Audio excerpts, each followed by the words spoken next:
Welcome everyone to the seventh installment of Modern Slackers, the five modern pillars to success. Today we are talking about dating and relationships, and I'm so excited. We have some special guests. We have a female's perspective and a male's perspective on dating and relationships in a modern era. As always, I'm going to go ahead and share my screen to show you what Modern Slackers is all about. Modern Slackers, we teach the five modern pillars to success. We're rewriting the book.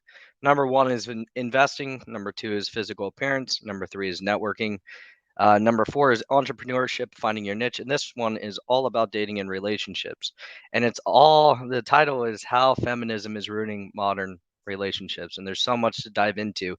And we're doing something very unique. And that's a 3-part episode. So we felt we couldn't cover it all in one topic. So here we are with 3 episodes. This is number 1. I'm going to go ahead and add the feminine truth. Tallulah, how you doing today, Tallulah? Fine, thank you. How are you? It's nighttime here. Yeah, it's early here. We got up early and drank a bunch of coffee. I think I have my coffee right here. So, you still with me? I'm still with you. Good deal. So, here's some questions I have for you. I find in modern dating, women are becoming more masculine, and they think that attracts more men. What is your response to that? Okay. When you say more masculine, is that in their behavior? Yeah, it's all around. I mean, I see women bench pressing in the gym now.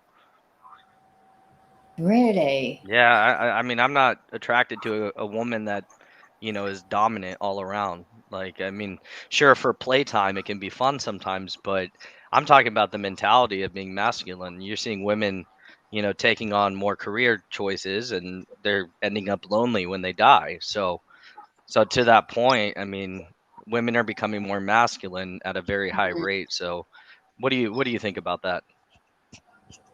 Yeah, absolutely. I completely agree. I mean, I just see a lot of women these days, they're pushing forward for this career, and I think they feel that their career actually makes them more attractive to guys, when all the guys that I've spoken to, I don't think that's very attractive. And it's Right. constantly like, it's pushing for the career, pushing, I can do all of this myself. And what I massively see is women aren't willing to like receive masculine energy, and it's all I can do better, or I can do better than you, which is, it always seems like there seems to be a bit of a power struggle with that, whether they're in a relationship or out of a relationship. And when you mention dominant, that makes a lot of sense as well, because it's dominance and demands. I find women extremely demanding as well. Yes. Yeah, I see a conditional feminism is what I call it. So it's convenient for them when it suits them. But I want to share an example. The other day I opened the door for this lady, and she yelled at me and reprimanded me saying, "Oh, I can do it myself." So I shut the door in her face and made her open it for me. And it was just like one of those moments. It's like chivalry is pretty much dead at this point. And why should a man be chivalrous if women are denouncing men for being masculine? Like, why should we be chivalrous towards women? Yeah, I mean, this is the like vicious cycle that I see all the time, John, is that women are saying, "Oh, well, I can do this myself, I can do that myself," and they're not receiving the male energy, and it's almost like it's not only women that are the issue, right? Is that these women have kids, right? And they Right. have little boys, and they make little boys out of these guys. There's often not a father around, and they say, treat women like this, be nice, all these things, and it just doesn't work. And Yeah. what When I I find, went through my story, it didn't work for me at all. You know. this is the I know, yeah, I know your story, right? And when you were speaking about that on the other show, I just couldn't believe it that women will punish a guy, like subconsciously. This is all hindbrain stuff. It's not conscious. They don't want to be around a feminized man that's going to say, okay, that's fine, we'll just do what you want to do all the time. they want to be around a guy that says, okay, we're doing this. They want to be around a guy that's actually making the decisions. But when you have conversations with women about this, that's when they think that they don't get it, you know? You can't though. You can't have I've tried it many times, and all it does is end up in a debate where we both hate each other. So I always play covert operations when I'm on a date. You know, I like to ask very targeted questions to figure out, you know, is this a woman that's going to take on a masculine role? That's not what guys want. Guys like me, guys like Rich's channel, Richard Cooper, that's not what high value guys want. That high income earner guy, he doesn't want a woman to come home and beat him up all day, you know, emotionally. I just went out and kicked ass in the world. Now I'm back and I'm going to get, you know, the frying pan to my face. It's like, why haven't you done this? Why haven't you done that? We want a peaceful environment. It's so simple. All men want is really sex, a peaceful environment, and food. I mean, it's pretty dang simple. And women today, they don't even have a cookbook. Like most women I've met in person, I say, "What can you make?" They're like, "Oh, I don't make anything." You know, usually the guy pays for everything. So it's like, whatever. You know, I'm looking for that, maybe the diamond in the rough now. Maybe it's changed so much that is gone. I don't know.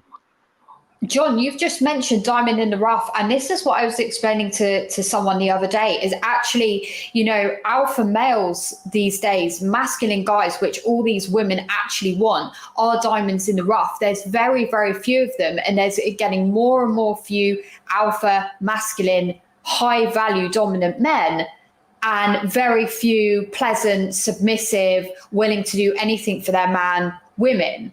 Yep. And I just think that's crazy that you've met women that don't want to cook and like don't like enjoy it. Like cooking's like the best thing. And you mentioned a man coming home, and for me, you know, it's all about making our home. I've actually got the dinner going now, so I hope that we can finish What on are you time. making? What are you making? I might stop by.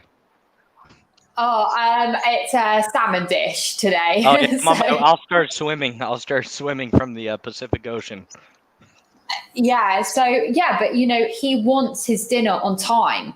And Right. if I, you know, and people, this is, I'm going to say something that people will think is controversial or abuse, but actually, I know for a woman, I'm in my late 30s, right? I understand that this guy that I'm with right now, if I do not, I am always trying to please. I am trying to assist him, and that's not coming from a place of trauma or issues or anything. I just have an understanding that I am older. This guy could get someone a lot younger than me. If he Right. wants his dinner, I'm going to make sure his dinner's on time and it's good and the best that it can be. And it's not only about keeping my place in his life, but it's Right. also that with how much I'm into him, with how much I love him more than anything, I absolutely adore him. I physically and mentally want to do these things for him.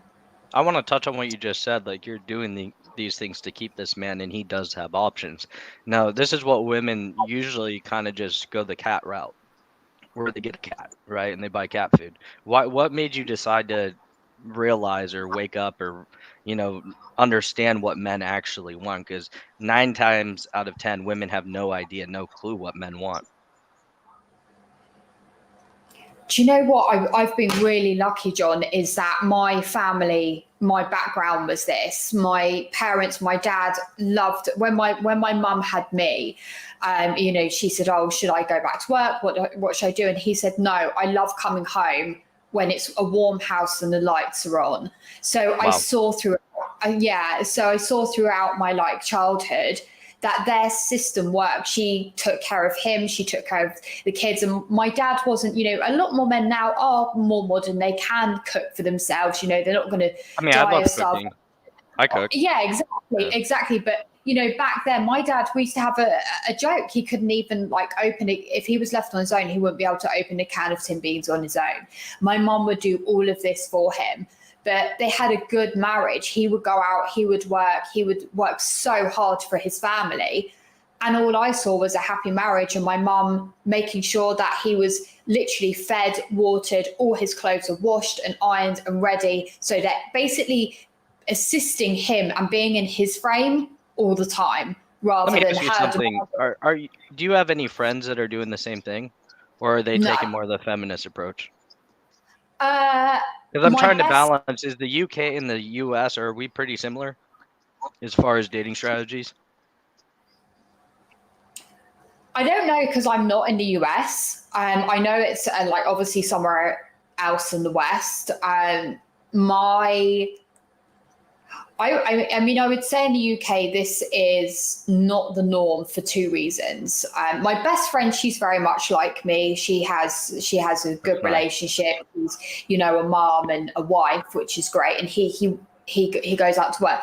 But I think the problem here in the UK is two things. One, women don't want to be women, right? They don't want to be, they call it pandering, or they call it abusive, you know, making sure his food's on time, making sure that his clothes are done, and just basically entering his frame. A lot of women don't want to do that.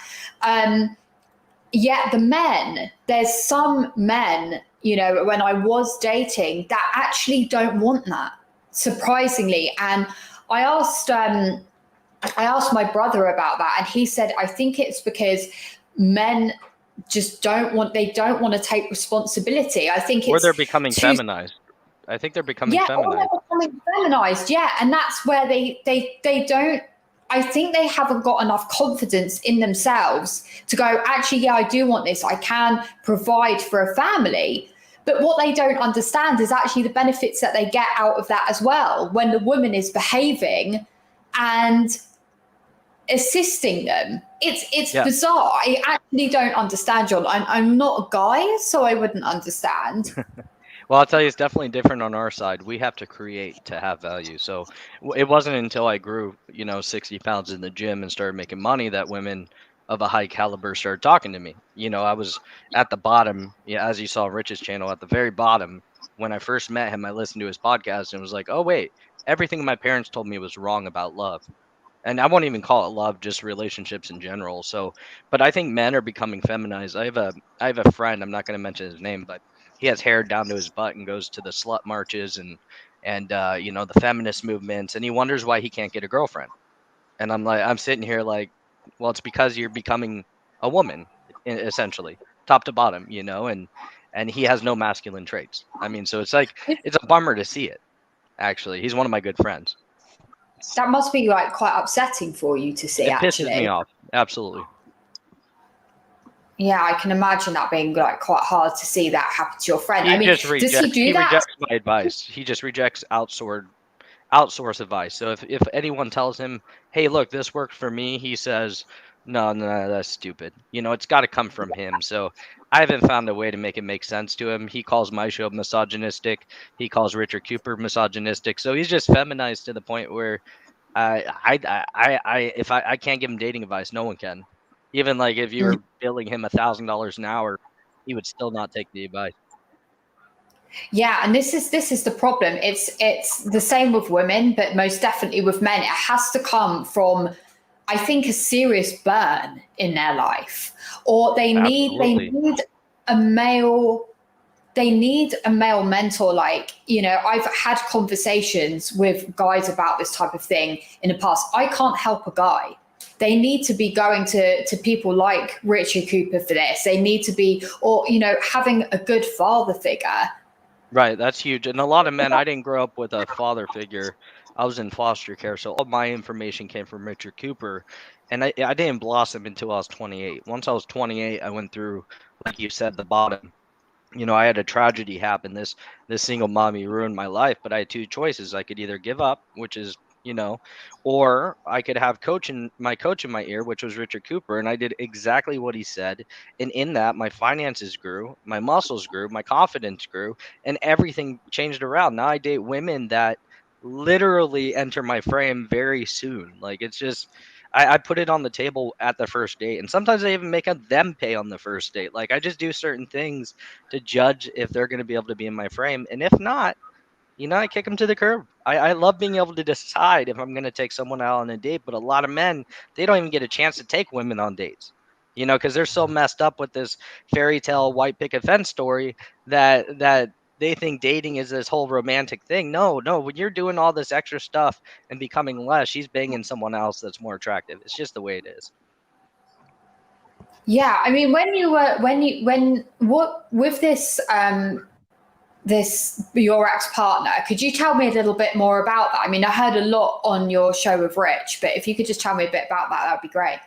Yeah, no, it was I weighed 115 pounds. I was making 100,000 a year, self-employed, and so I had excess funds. That's what she was attracted to, right? But I had all two of the baby daddies reach out to me and say, "Hey, she's still banging us," and they did me a blessing, and now we're friends. So at that point, I left. She broke all the windows in my house as I was in Arizona, in her house as I was in Arizona, and a sheriff had to meet me in Arizona to prove that I was actually in Arizona. So it was crazy. Like she was just she took advice from a there's a channel that teaches women how to be gold diggers, and she was watching that, and every tactic when I watched it, I was like, this is to the T. She followed it to the T, and she got everything she wanted. So I got out very quick. If I was with her for another year, it would have been common law marriage, which means I would have had to pay child support for her kids. That's how Utah works.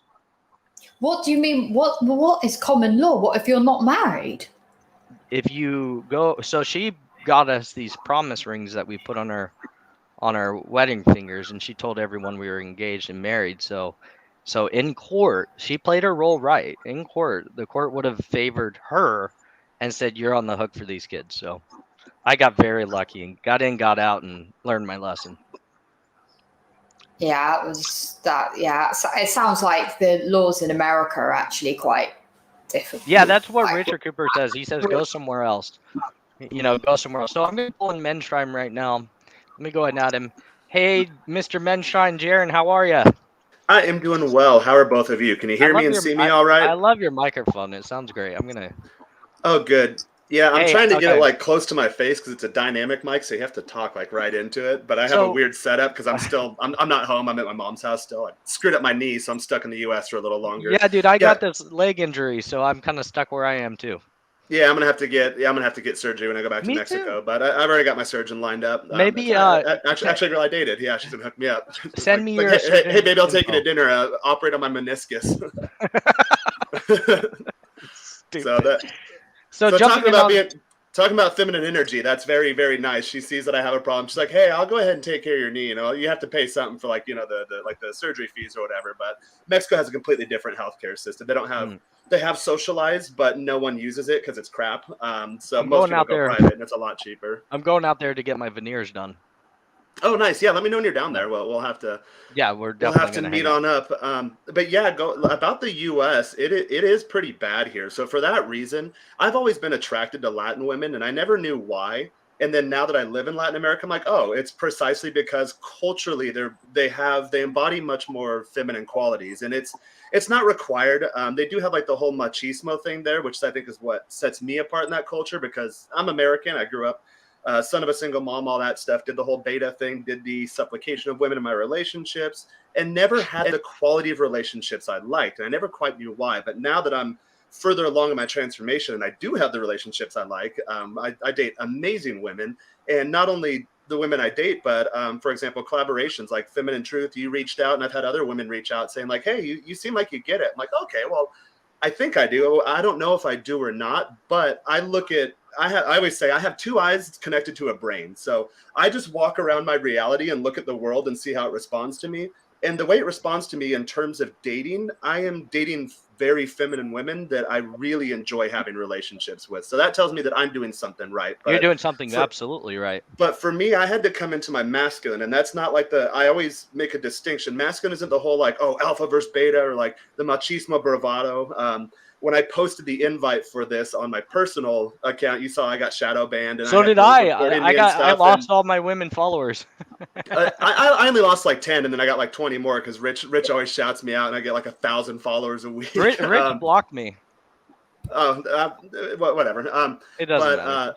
but on that front, a good thing to, or a good piece of evidence that like this feminism thing is kind of, I view it as not necessarily a mental illness, but it's an extension of Marxism essentially. So it's this whole thing. Marxism requires a class struggle traditionally, especially those of you in Europe, you know this.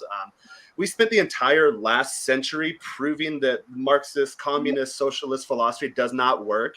And I'm really scared that we're going to spend the next 100 years not learning that lesson that we should have learned in the previous century. So I see history repeating itself. It's gonna get pretty bad here soon. But guys like me, I always say guys like me who get it, I don't really worry about that. That's why I'm dying to go back to Mexico, where women are normal in the sense that they do agree that there's a feminine and masculine polarity, and you have to have both of them to have a relationship work. When you have two people trying to be masculine, or the man in his feminine and the woman in her masculine, it doesn't quite work as well. That's what causes, it's called, like for music people, it's called dissonance. Like when you put two notes together that like kind of don't really go well, you can hear it on the ear like the duh. You're like, oh God, what the heck is that? So it's kind of like it's that same energy in the relationships, and you have to have that polarity. And I've noticed the more that I come into my masculine, the more women naturally go into their feminine, but also I'm able to select more. Rich Cooper always says that really the thing in high demand on the sexual marketplace is a masculine man, and there's so few of them that really once you start getting to that point, you have your pick. You got to be a top earner as well, though. I'm not a top earner yet, but I've been over six figures for quite a while in my career. I'll make that 7 this year. That's true. You need to coach me. Yeah, that's true. Yeah. That's top earner, Jaren. It is exactly. Yeah. So I always think like I don't shoot for the stars. I always compete with myself. Like, okay, how can I get a little better in the gym, a little better with my diet, a little better with spirituality, my emotional state, and then my financial state. And when you do these things, you notice very quickly that women respond to that. So like this girl this is a girl I dated too. She's like, oh, you're misogynist and this and that. I'm like, you didn't even listen to the premise. Like, go onto the show and listen to it. I'm not going to go on here and bash women. I love women, and women seem to like me too, which I am really thankful for. I'm glad I got it together. And Tolu, to go back to you, I was telling John that when we had our pre-call the other day, I noticed just instantly that you are feminine. The way we communicated, it's collaborative and not competitive. And I think that's the key that a lot of people miss in relationships, both men and women. Yeah, and you just mentioned something really interesting. You just said that you're dating at the moment, and the more that you're in your masculine, the more that she becomes in her feminine, and vice versa. I thought that was really interesting that you say that. Yeah, and exactly that. Now, I do want to clarify that at first, like when a lot of people start going through their transformation from whatever it is on the internet, there's like a lot of buzzwords that people use. I don't really latch on to any of those. But really, a lot of guys think like, okay, being masculine, like, oh, good example. I had a buddy I don't live in California anymore, but I go to California fairly often because I have friends there. And he's telling me, he's like, hey man, this stuff really works. I have this new girlfriend and she's awesome. And yeah, I was just being mean to her the other day and she totally fell in line. I'm like, no, hold on. Like, don't be mean for the sake of being mean. Like, I'm going to go to the kitchen to do this and that. That might work on the short end, but that girl's going to come across a guy like me who doesn't do that. And she's going to be gone, and you're going to wonder where she went, and you'll have no clue what happened in that relationship. So for me, I had to separate myself from, again, I call it like the machismo or like the macho bravado, like I'm a gun-toting American, and I do this and that, and like if that's you, great, do you. But I think for me, coming into my masculinity was being more authentic. And traditionally, like, guys don't look at me and be like, oh, that guy's a real badass. He's gonna show me a thing or two. But for me, I like music. I like writing. I'm more on the creative side. I'm an academic. So these are things like, you know what? I'm not going to hide these parts of my personality anymore. I'm going to let them out there. And then the girls I date, another example, I was getting out of the shower and it's really cold here. So like my face is getting all dried up, which I don't experience in Latin America. So I was looking through my little toiletry bag. I'm like, oh yeah, this Colombian girl I dated a few months ago. She owns a like beauty care product line down in Mexico. And actually she's all over Latin America now. She's very successful. So women can be successful and still be feminine. Let's not get that confused.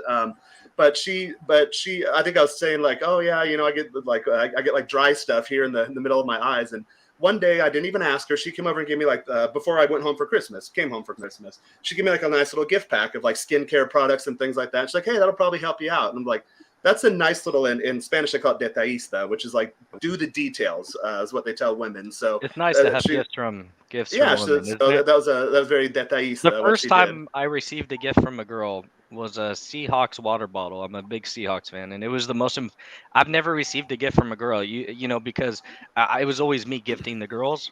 And then it started happening to me, and I was like, oh my gosh, this is like, it blew my mind. And so I want to go ahead. Have you ever noticed this with gifting with girls? I was thinking of this the other night. I noticed earlier in my relationships, because like my first high school girlfriend, for me, I was a conservative, traditional American boy, and most American men are like this when they're in high school. Like they want to marry their first girlfriend, and it's not because like, oh, I don't have access to sex outside of this. We're kind of raised outside of the major urban population centers in this country. If you're from the country, you really want to get married and have kids. And I think there's still a piece of me that does. But I noticed that whenever I gift them things like, oh, here's some jewelry. I got a girl like a real nice diamond ring one time. And I worked like all summer for that. Like promise ring. We did the promise ring. The minute I noticed early on, the minute I give women jewelry is the minute they'll go and cheat on me. And she cheated on me with like 2 guys. And there's a couple other girlfriends. I'm like, oh, hey, I really like where this is going. I think we're a solid partnership. The moment you submit, Jaren, the moment you submit and she sees that as submitting, she's going to take over the relationship and bounce. And guess who she's sleeping with? She's sleeping with the guy next door who has bigger muscles, maybe drives a Ferrari. It's not you. So I don't. Well, I'd always say my girlfriends used to always cheat down, which I was dating a girl when I lived in Mexico 15 years ago in college. That's good. That's a good thing for you, man.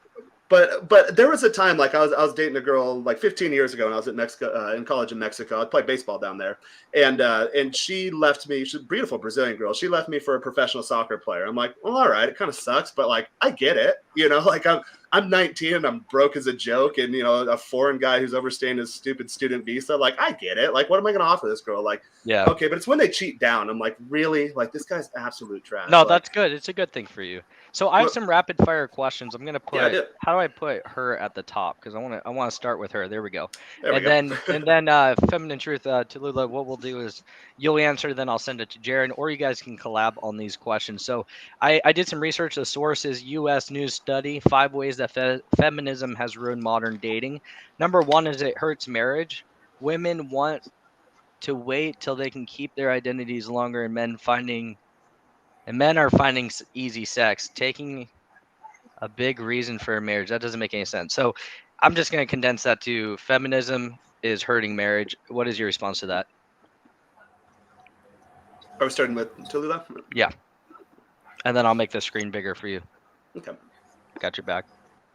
Yeah, I would just say that, there's with regards to like if you were to be a wife, feminism does not equal wife, right? It's all about when you're a wife, when you marry a man, it's all about kind of entering his world and being in his frame.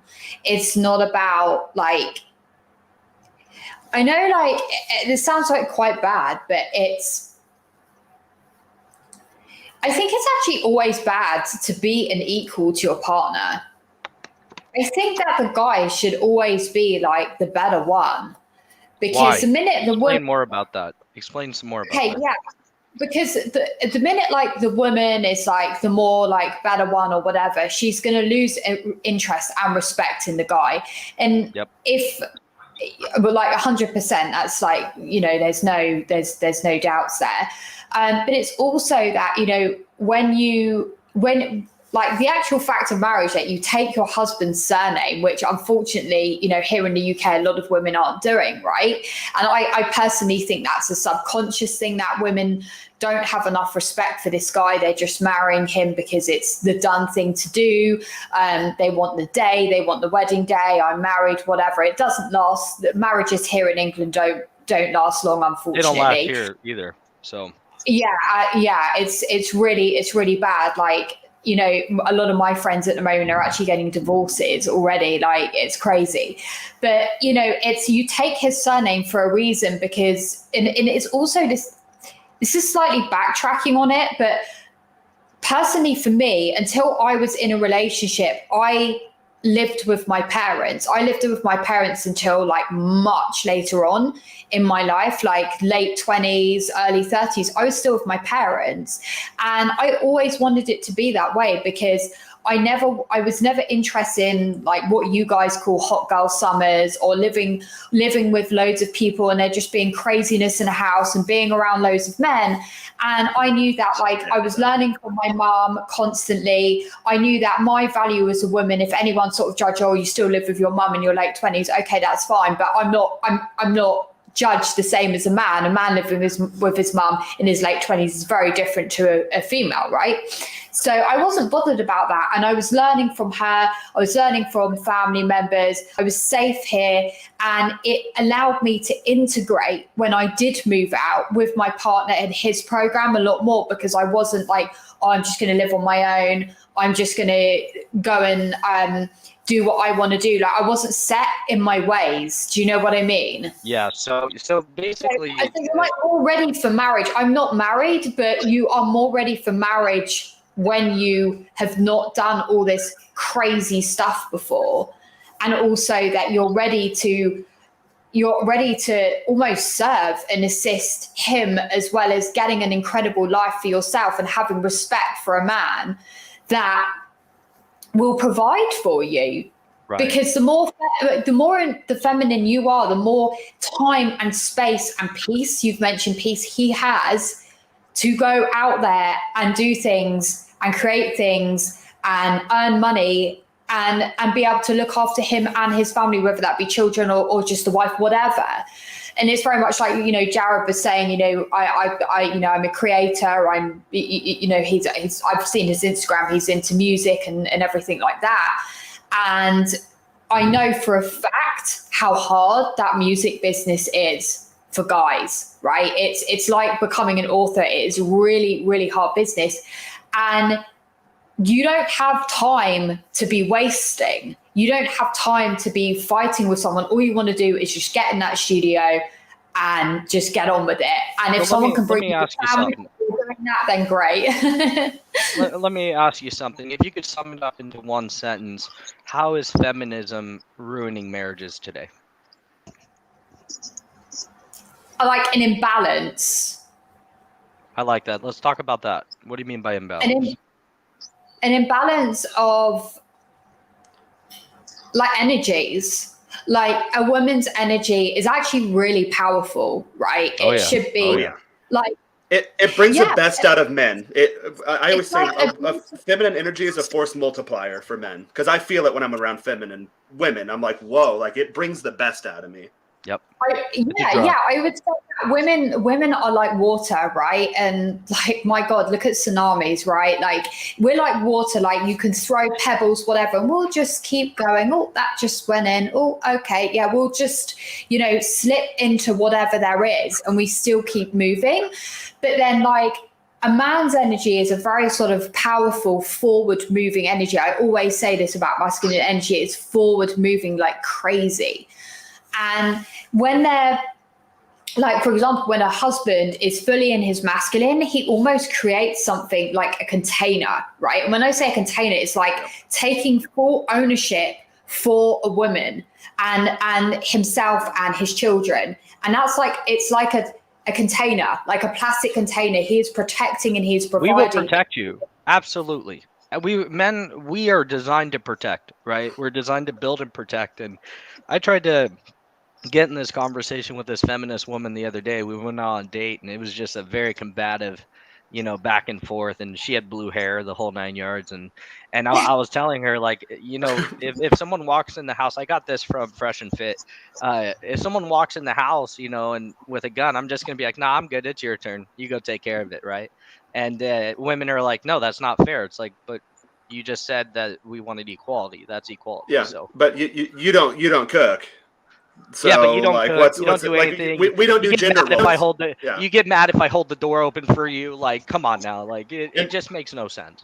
Most women are actually better shots than men too. Like a good first date, guys, take your girl to the gun range. Like it gets them excited, and they usually have better hand-eye coordination. Like usually they're pretty good shots. Yeah.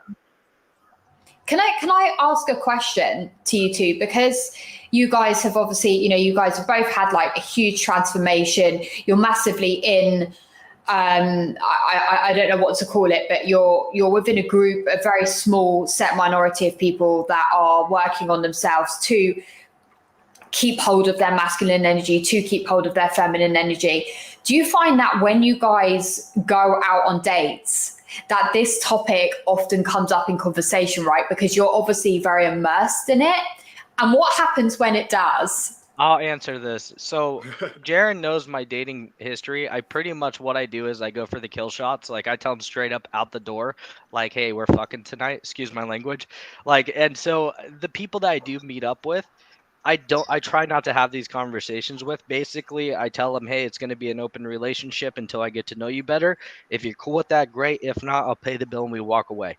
And the people that I get to the date, they have no issues with it. Problems come up later when they start feeling more attached, but it's all about setting the tone. And I would never go into a first date and talk about red pill stuff. I that's the quickest way out of the date, I think. Jaren, what's your advice on that? Yeah, I think so too. I mean, women, I do the same thing on the front end. I do a lot of, I screen them out pretty quickly. So especially if you look at the way, and there's an episode, one of our first ones from Modern Slackers, where I break down how I do my dating profile. It's like a sales funnel. So hey, we got really, 20,000 views on that one, listeners. oh, So nice. congrats. Yeah. That was all you, buddy. Yeah, that was a good one. I actually sent it some guys here in my You hometown. did so good. Congratulations on that, Jaren. Seriously. Yeah, some guys here in my hometown. Cause I'm from a small town. Like, oh yeah, whatever, man. Like okay, they paid no attention to it. And then I went out New Year's Eve because finally I'm feeling better. My knees not bugging me anymore. And there's a couple guys that bought me drinks. Like, hey, dude, like this works. Like I've had like 4 girls in the last 2 weeks. That's more than I've had in like the last 2 years. I'm like, yeah, like just be upfront with here's who I am. Here's what you're gonna get out of the date. Here's what to expect. And then if you like that, check out my Instagram. They go to the Instagram. They can see exactly what I'm all about. Jaren does an offer. He creates an offer, and he sticks to that offer. It's just like any sales. But she asked, "Does this red pill stuff come up?" I wouldn't. I would never talk about it in front of a woman unless it's a feminist. If she wants to fight and I want to fight, let's go at it. I'll win. But you're splitting the check. I'll pay for my half. You pay for yours. Equality. Let's go. It never comes up with me because, again, I kind of screen those girls out. And I'm at the point in my transformation where I'm dating the higher quality women. So most attractive women don't hold feminist beliefs. Like they might have feminist ideas, but they don't hold on to them firmly. I always say anything that ends in like an ist or an ism, one, it's a derivation of like communism, Marxist philosophy. So I reject all that postmodern stuff because it doesn't work. I'm more of like a neo kind of classical type guy. And I had a classical education abroad, which is real. I'm really thankful I had a good education. And women know that when they talk to me because they date these guys. They date these other guys. They come across a guy like me. They're like, whoa, like who is this guy? What's he about? So if it does come up, they're usually like, well, yeah, duh. Like men and women aren't the same.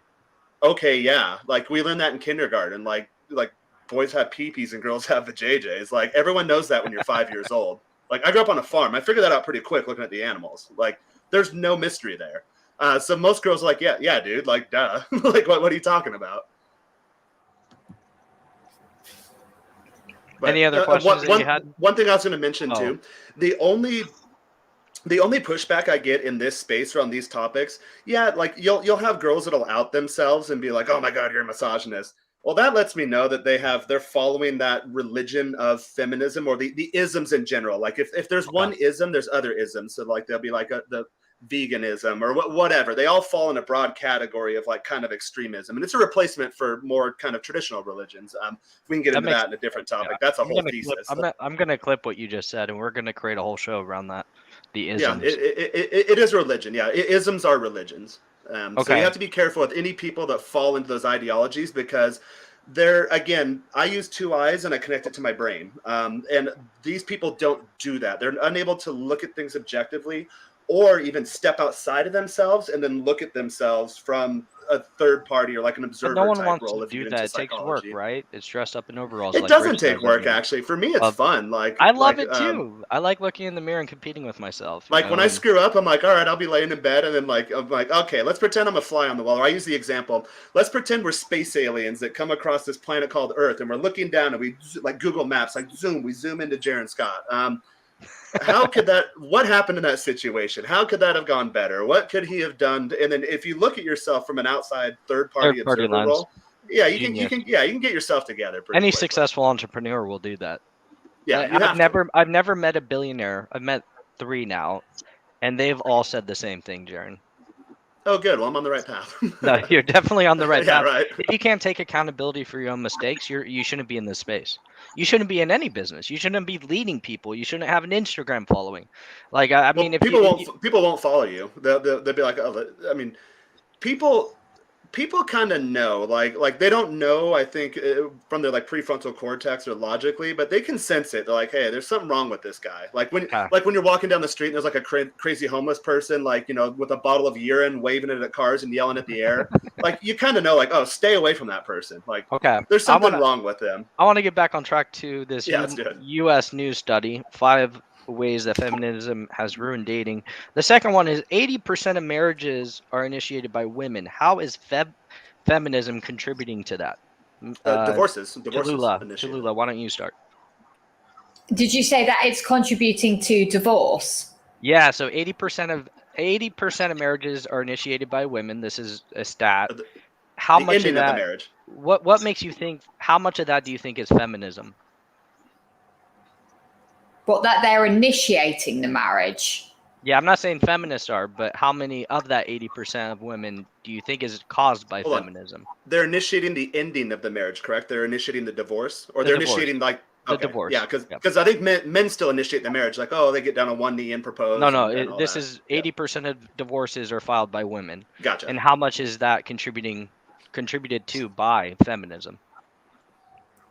I think that because feminism just gives this message all the time, doesn't it? That we don't need men. We can, you know, do everything ourselves. We can have the children. We can have the home. We can have the job, which really is not possible.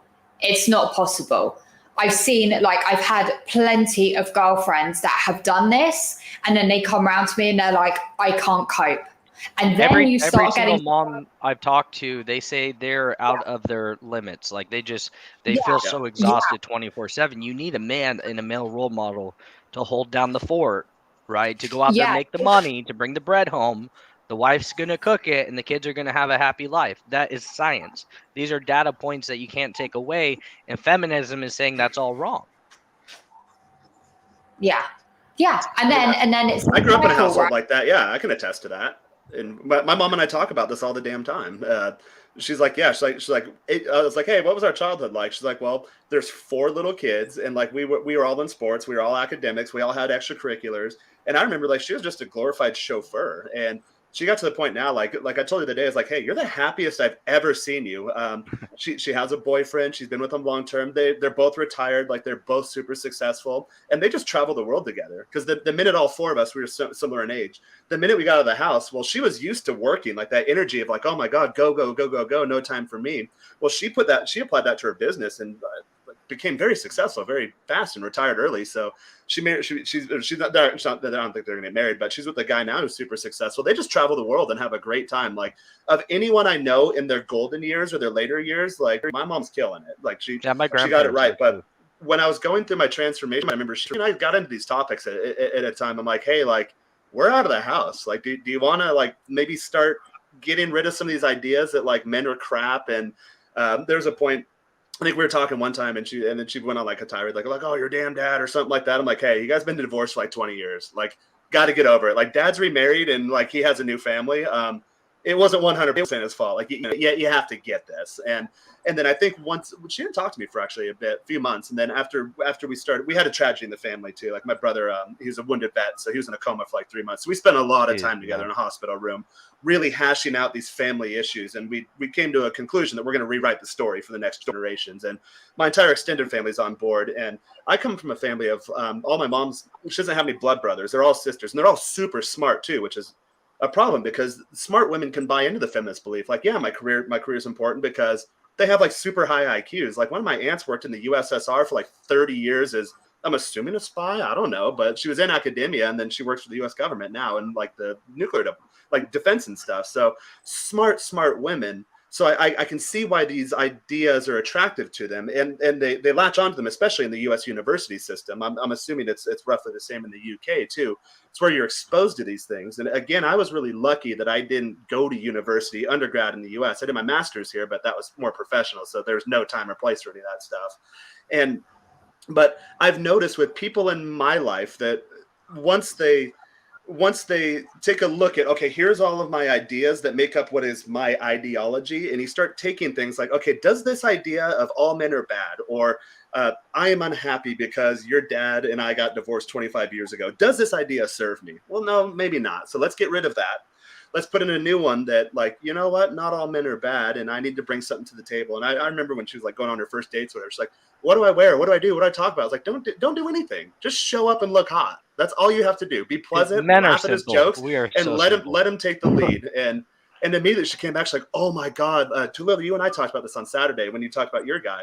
She came back. She's like, oh my God, like I felt something that I haven't felt for a guy forever. And I could see in his face that he's like, oh my God, like these are two people that were like this before, and then they go into their polarity, like the man's in the masculine, the woman's in the feminine, and that's the natural state of things in relationships. So if you can get to your natural state as a human being, then I think you're going to be fine. For me, I made a point in my transformation where I decided, like, you know what, I'm not going to fight my biology anymore.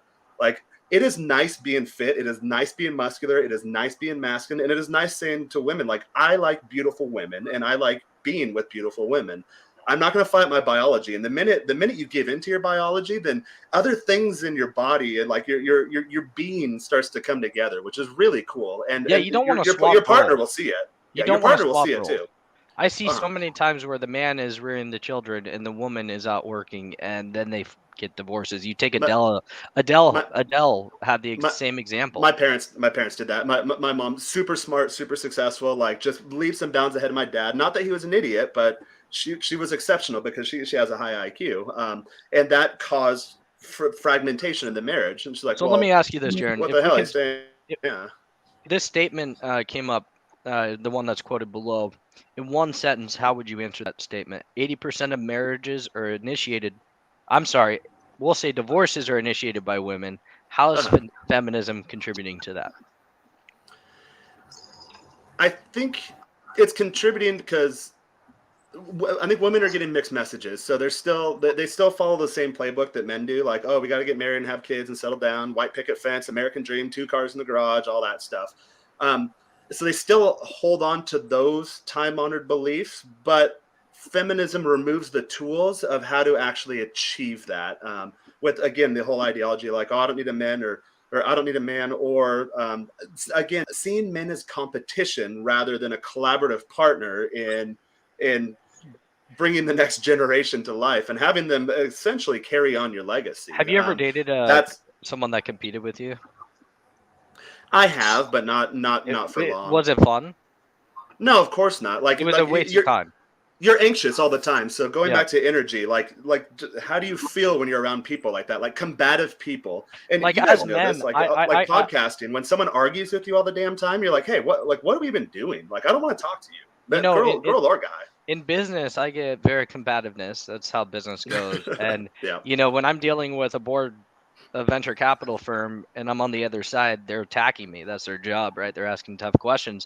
And if I had to do that with a woman that I'm dating, it's just, I'm out. I tap out. Like, I have no interest in doing it at work and at home. And that's what women are doing. Yeah, women are doing that these days. It's like, why didn't you do the dishes? Well, first off, I was out there making bank so that you have a nice car. Why weren't the dishes done on your end? So I mean, here's a good example. I've had women do this, or like, oh, hey, can you like do this chore or whatever? Back before, like now I don't do that stuff, but beta test. But there's a point, like I would do like all the housework and all the chores and all the cooking, all that stuff, and I got to a point in my career where it's like, you know what, like I don't want to waste my whole Sunday doing this stuff, so I'll get a house cleaner, I'll get a cook, like I'll do whatever. Again, in Latin America, it's pretty common to do that. And then the girl's like, well, I asked you to do it and you didn't do it. I'm like, no, I made money instead. And then I hired someone to do it for like 1/10 of what I make hourly, so I can have my entire Sunday to spend with you. And they're like, well, you didn't do it. I'm like, okay, well, we're done here. Like you're not in this as a team. Like you're on a power trip, which feminism causes that too. Like feminism convinces women that they have to be like men, but they end up being low quality men. So think like any feminist you've dated, if take that ideology and put it in the brain of like your best bro or like your gym buddy or something. If that guy acted like that, like if one of your boxing buddies acted like that, you would knock him out. You're like, we're not, sorry, I thought it was bare knuckle. Like, my bad, bro. Like, you would knock the guy out because unacceptable behavior for anyone, girl or guy. Can I just add to that as well? Like, I absolutely 100% agree with what both of you have said there. And like, Jared, that was such a good description, you know, that sort of combative thing. And another thing with like chores that you mentioned, like the second that a woman is telling you, like, oh, can you do this? Can you do that? And like having a go at you about that girl, I'm telling you, no longer finds you attractive. She no longer respects you. She's not interested. And I also just wanted to add to the question that John asked, you know, about why are women initiating divorces. I've noticed this with, and she's a dear friend of mine. Obviously, I'm not going to mention any names, and she's currently getting a divorce. And I'm a woman, so I can say this, right? But a lot of women are quite delusional when it comes to this. They think that when I get a divorce, I can get. Both nodding. Yep. I can get this guy that like I really like, or I can get a better guy. Like, I was speaking to a dear friend. I love her to pieces, and obviously she's not listening, and I would never say her name. But she's going through a bit of a tough time at the moment. She is getting a divorce. She has initiated it herself. I understand why, for good reason. He's basically a low value beta male, as we could call him. He has issues and what have you. So I get from her point, but. Is he the son of a single mom? I'm curious about that, because normally low quality guys, it's because they lack masculinity, not because they are masculine. Yeah, he is. And like there's a very, very bizarre relationship with the mother he actually has as well. But, you know, by with that, the things from the female side where I can say to my friend, you know, actually, if you thought about this, like her relationship with the mother isn't great.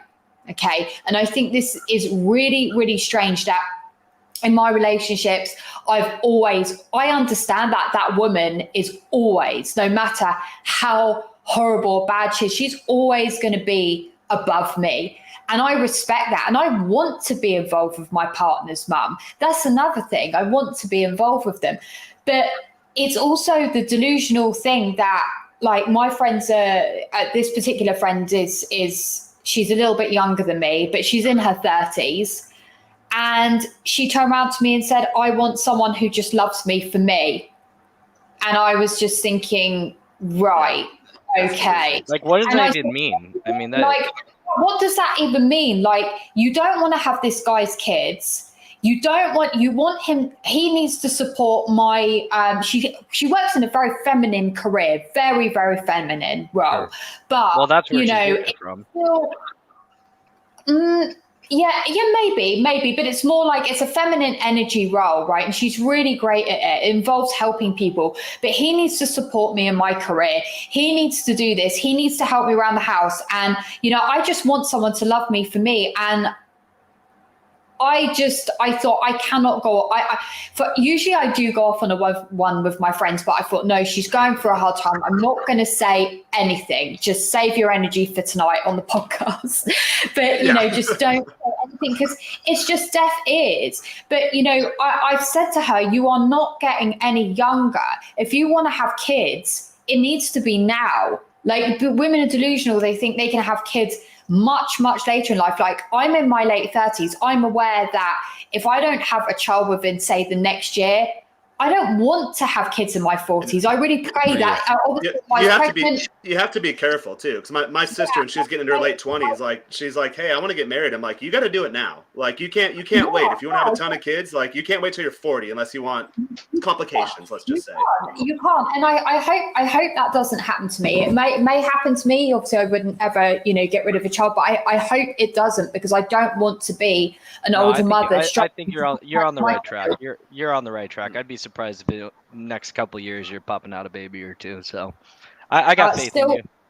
John, it's still quite late, but this delusional fact, you know, I'm aware of this. I'm not going to sit there and go, oh, I've got loads of time, or, you know, I'm not going to say to my friends. How do we get that message to younger women? Because they sit around in their 20s to go get drunk and sleep with all these chads, and they end up with babies from these alpha males that want nothing to do with them, and then they want to put the accountability on a nice guy, and that nice guy, that was me, that was Jaren at one point. We got cheated on. We got burned so hard that it turned us into these alpha guys. All we care about is gym and making money, and we put women to the side. So, but in that And process, now they're lining up. Like literally, when I'm in Mexico, like they line up. It's yeah, beyond I me. get It blows matches my like mind still. Like I'm crazy not bragging. now. I'm Like like, whoa, okay. when I step out and I meet people in public, I get my conversion rate for dates is insane. You know, I haven't Okay. figured out how to translate that on dating apps because I'm like, hey, are we effing tonight or what?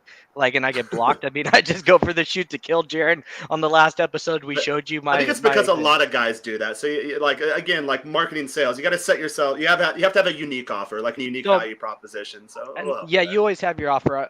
So I'm gonna keep feminine truth on this for this last question, guys, and this is a big one. Let me go ahead and type this in here. Yeah, I want to go ahead and show that for YouTube. Masculine women is a major turnoff for men. So where does this lead women when she is 35, no kids, and stuck to her job? Let's let feminine truth go for wine. this. Let's mute They drink ours wine. and have a cat. I knew a lot of girls in California. They're like, up wine 30, like up drinking my 2 bottles of wine. I'm like, No, you're an alcoholic. Jaren, Like, let's mute ourselves and let her just go ham on this question, okay? But Jared's got it wrong. They're still going to sit there, like they're still going to sit there and say, "I'm 35. I'm single. I haven't got kids. I look great for my age. I'm fine." They won't get it. They won't get it. This is the thing. You know, I'm just going to read this again. I'm going to read it out to your audience again. Masculine women is a major turnoff for men. Okay, so any women listening, listen to that. Masculine women is a major turnoff for men. So where does this lead a woman when she is 35, no kids, and stuck in her job? I just think they still won't understand. They're still going to sit there and say, I can get this high value alpha guy.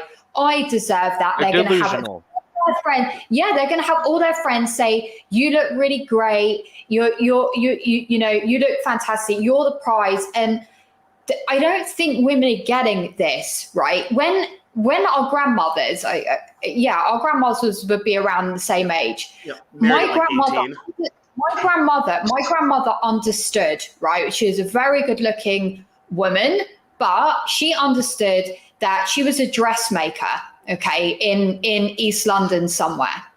And that's what she did as a job. Nothing special.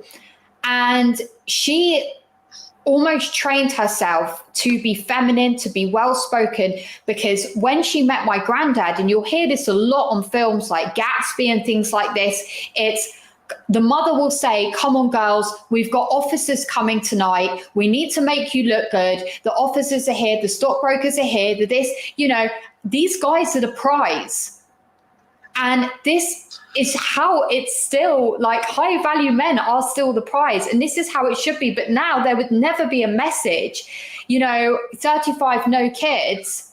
Like, I don't actually know, like, what would happen to women. Like, you're banished, basically.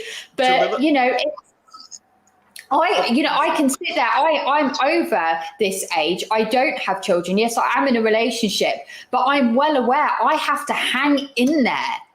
I can't sit there and say, I know that I can't do better right now. I understand that things are just going to get harder for me because men do value looks, obviously the femininity, cooking, cleaning, helping serve that man.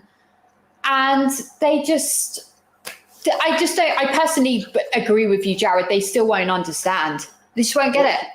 Here's what happens with women in their career. So I'm 34, I'll be 35 here in the next couple of months. And I've seen this because I work in marketing, like PR, advertising. So initially coming out of school, I had a lot of competition. I used to always joke, it's a great career, guys. If you want to meet women, like attractive women, all go to like marketing, online stuff.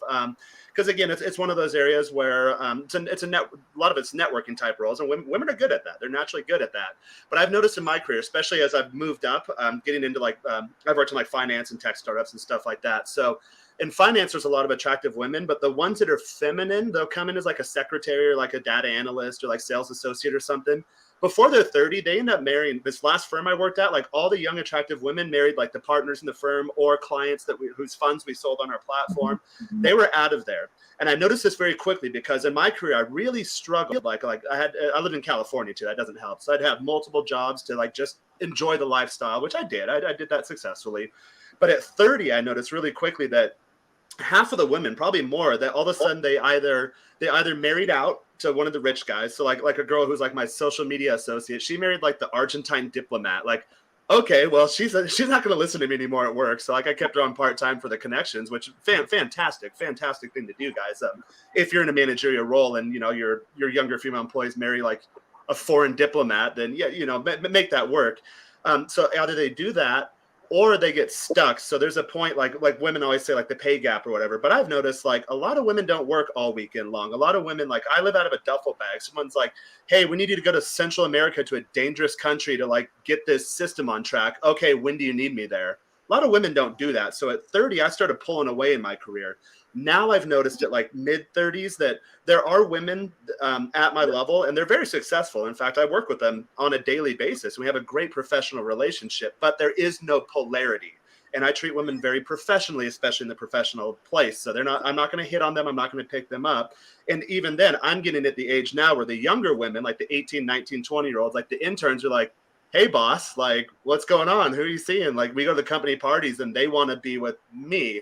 And I think at 35, especially, that's the age where they're going to get left behind. Tallulah, like you said, for biological reasons. And again, for guys like me, like if I have options, then I'm going to go for the more attractive option, which in this case, literally is usually physically more attractive. And then for the younger girls too, they don't have this ideology that's as fermented or cemented in their brain.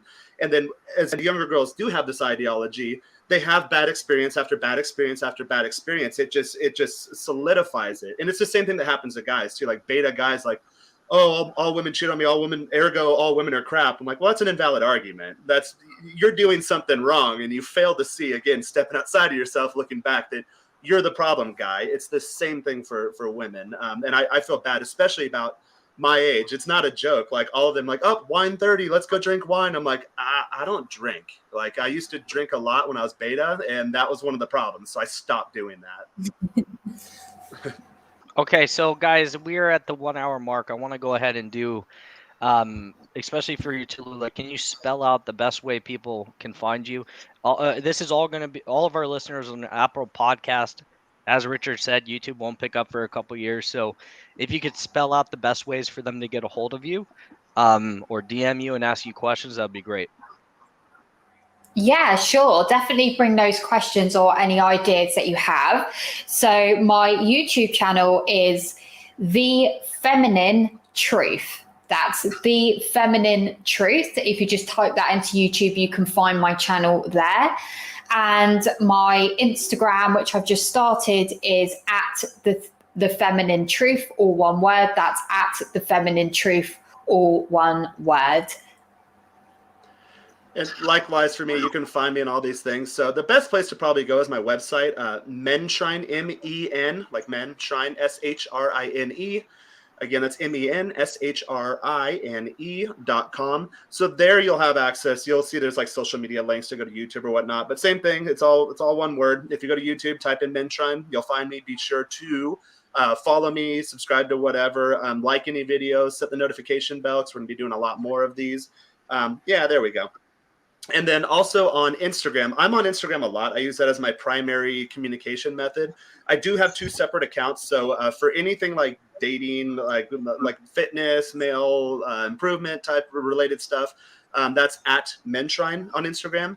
And then if you want to see like kind of how I have my personal Instagram set up, it's more of just a lifestyle thing. And it's not done intentionally. That's how I actually live my life. Like I live in awesome places. I date beautiful women, and I play music, and I have cool jobs, and I do all sorts of fun stuff, but I plan my life that way. So if you want to see like just real, I guess, authentic me, that's at Jaren Scott. That's JarenScott. Yeah, there we go. So I have to start separating the brands because I do have, I have like friends and family and professional colleagues on that. Not everyone is ready to hear these types of topics, and I get it. So I'm doing a favor for my following to go ahead and separate the 2 brands. But for Menshrine, you'll get more topics like this. All right, guys. Do you guys have any other final statements for the guests that are listening on Apple Podcasts? Final statement. Yeah, guys, just go ahead and give us a follow. Make sure, no matter where you're getting this content, be sure to like, share the stuff with your friends. Go ahead and get in the comments. I do realize it's a contentious topic based on the response we got when we were advertising it, but it really shouldn't be. It's really about, I think, to sum it all up, step outside of yourself, look at yourself, and then do an audit of everything you believe, everything you hold dear and true to you. That, okay, am I using an ism as a religion, and is it serving me? Or other people, like the 35-year-old professional liberal urbanite female who drinks wine every night, gets drunk. That is alcoholism, by the way, and strokes her cat and, falls asleep to tears and then wakes up with her makeup running down her face. Look at those people and be like, okay, well, what led her to this place? What decisions got her to this place? Or what ideology possibly influenced those decisions being made in the first place? And is that what I want for myself? Or do I want to be like, I always count my sister because she's just lovely. Like the happiest I've ever seen her. In a marriage, has 2 little kids. Yeah, kids are a pain in the ass. She'll be the first to admit. She's like, hey, can I drop them off with you? I'm like, hell yeah, I'll play with my nephews. And the minute they poop, like, they're back to you. But she's happy. Like, and Rich says this all the time, or like a lot of the guys in the space, like Paul Benjamin, Rich, MLD. They're like, hey, when you ask a woman like that has kids, and my sister still has a career. She's a nurse and her husband's a doctor, so she can be real flexible with her schedule, and she does it with the other nurses. So they do like kind of a co-parenting type thing, but she's made it work for her. And I've asked her like, hey, you're happy, aren't you? And she's like, oh my God, yeah. She's like, because we grew up in a broken family, so she didn't have a happy childhood, and I don't think she would have ever imagined that she would be this happy. Or again, like, I always use my family because these are people close to me. These are examples I can use to say like, hey, it's not just girls I'm dating. Like, it's not like the girls I meet on Tinder and I bring home and I hook up with them and we have a serenade and then go to bed. Like, these are women that are actually close to me, that are not obviously in the non-sexual category. They're in the inner circle, right? Yes, the inner layer of my inner circle. It's my immediate family. So they sliced a couple onion slices away. Yeah. So again, like, really take a look at your ideology and just be like, hey, does this work for me? Or if you're curious, like, hey, do I want to be a feminist or do I want to be a conservative woman? Or not conservative. Let's not get those too confused, but more, I guess, traditional. Or do I just want to fall into my biology and let my femininity flow? Then just ask yourself, look at the women that are feminine and then look at the women that aren't, and then just make a decision for yourself. Hey, this is the road I want to go down, but understand there will be consequences for it. So again, at the end of the day, I always advocate accountability for women or men. And I always get like flagged or things like that, which is weird to me. Like, hey, if you want your life to be awesome, take accountability for your actions and then make decisions that'll lead you to however you define that awesomeness or that happiness being. Yeah, well, unfortunately, Facebook is shadow banning all of us, so hopefully this content, Apple Podcast is not, though. So, all right, Feminine Truth, do you have any final statements for the audience? No, I think Jared's pretty much summed it up. Like, if you really, really want to change, you've got to make those changes, right? And to any women listening, if you want to be excited again and you want to feel good in your relationship, I think you probably need to change your behavior. If you are chasing that career, if you are telling a man what to do, it's never going to bring you happiness. And I can't speak for guys, but I would absolutely say that the best advice I could give a guy is to get a male mentor as soon as possible, someone that you look up to, someone that you respect, someone that you look at him and you think, I want to be him. That's who you want to be, not, bashing down and saying, and actually being triggered and saying, well, oh, he's this or he's that or he's a bad guy, like, because you actually probably really want to be him and you want his life. It's probably just about reaching out. Yeah, jealousy only goes up. Jealousy never goes down. So people are never jealous of people below you, right? So if you're that type of guy who gets jealous of success, you're never going to improve your life. It's that simple. Mm-hmm. I've got one more liner to drop too. So a lot of times we talk about what are the things I should do. And I always say, like, when I have corporate clients, first day on the job, I'm always like, all right, we're going to identify the things not to do. So again, when you assess like yourself, I would say drop a few things. So drop the attitude, drop the bad ideas, and then physically too, let's be honest, girls and guys, this goes to both of you, drop the weight. Like, be in good shape. That'll change your attitude in and of itself. Like if you do anything, just drop the weight, focus on your physical health, and you'd be like, oh my God, I feel good. And then these bad ideas, you're like, what?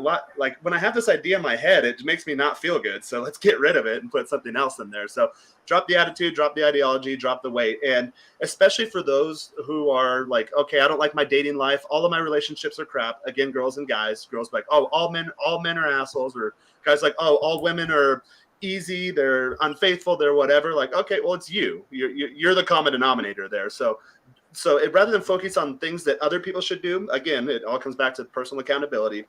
Drop the weight, drop the attitude, drop the ideology, and see what happens. You might be surprised. Yep. All right, guys. Well, thank you so much for joining.